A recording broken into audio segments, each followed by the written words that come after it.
Assalamualaikum dan salam sejahtera. Buletin Pahang edisi petang 20 Ogos 2021.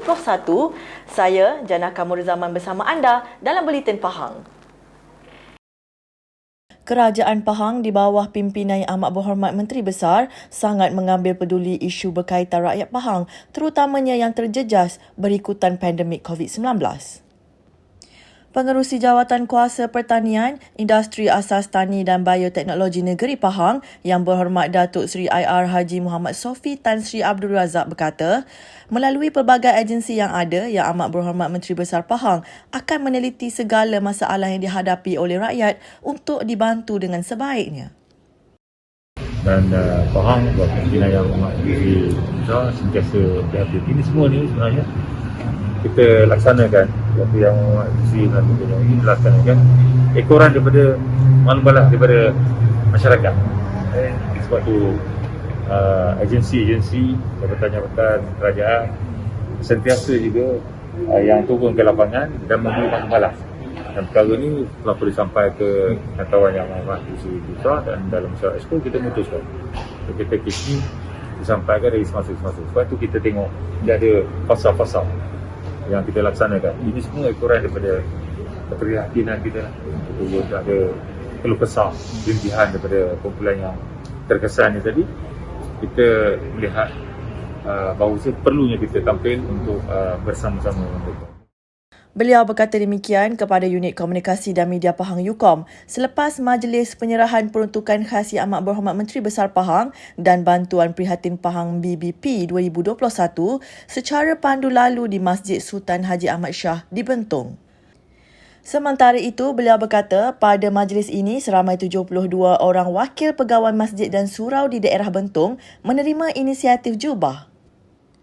Selain itu, katanya seramai 12 orang pekerja dan pengusaha kantin serta Dewan Makan menerima BBP, 7 orang penerima bantuan keuangan penggerak masyarakat orang asli daerah Bentong dan 2 orang penerima insentif kecemerlangan SPM 2020 daripada Sekolah Menengah Agama daerah Bentong. Katanya ini jelas membuktikan kerajaan Pahang di bawah kepimpinan Yang Amat Berhormat Menteri Besar Pahang prihatin akan kesusahan rakyat Pahang dan akan terus-menerus memberi pelbagai bantuan yang dapat meringankan beban rakyat Pahang. Kerajaan Pahang telah bersedia untuk membuka semula Pulau Tioman bagi kemasukan pelancong dalam masa terdekat. Ahli Dewan Negeri Tioman yang juga pengerusi Jawatan Kuasa Sumber Manusia, Belia Sukan dan Badan-Badan Bukan Kerajaan Negeri Pahang Yang Berhormat Datuk Seri Haji Muhammad Johari Haji Hussein berkata, perkara ini telah pun dibangkitkan kepada Yang Amat Berhormat Menteri Besar Pahang. Beliau berkata pihaknya sememangnya telah bersedia untuk membuka Pulau Tioman walaupun mengetahui jangka masa agak pendek kerana akan bertemu dengan musim monsun. Beliau berkata demikian kepada media selepas program penyerahan bantuan prihatin Pahang BPP kepada 107 pengusaha bot pelancong daerah Rompin di Dewan Kuala Rompin. Turut hadir pegawai daerah Rompin yang berbahagia Encik Ahmad Nasir Muhammad Siddiq dan Pengurus Besar Tourism Malaysia Pahang Encik Kamaruddin Ibrahim. Menurut beliau lagi, bagi pematuhan prosedur operasi standard SOP, pelaksanaan gelembung pelancongan di Tioman dilihat tidak menjadi masalah.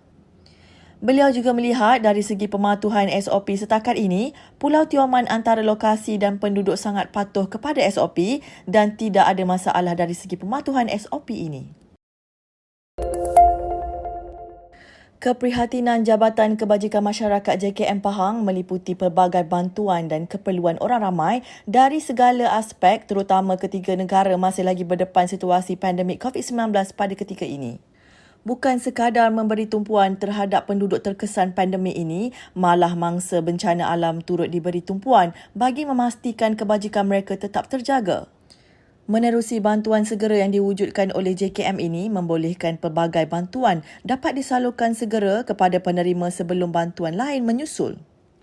Baru-baru ini, JKM Daerah Bera telah menyampaikan bantuan segera kepada seorang mangsa ribut di Felda Purun Bera selepas rumahnya mengalami kerosakan teruk akibat dihempak pokok dalam satu kejadian ribut. Bantuan segera telah disampaikan berupa barangan keperluan awal kepada mangsa manakala bantuan keuangan melalui peruntukan tabung malapetaka daerah akan disalurkan dalam masa terdekat. Menerusi hantaran itu juga, JKM Daerah Bera mengharapkan mangsa dan keluarga tabah menghadapi ujian dan dugaan berat tersebut. Sekian Buletin Pahang, edisi petang bersama Unit Komunikasi dan Media Pahang. Ikuti Pahang Media di Facebook, Instagram, YouTube dan Twitter. Teruskan bersama Buletin Pahang bagi mendapatkan maklumat terkini di negeri Pahang. Semarakkan Malaysia prihatin dengan mengibarkan jalur gemilang sempena sambutan kemerdekaan ke-64. Assalamualaikum.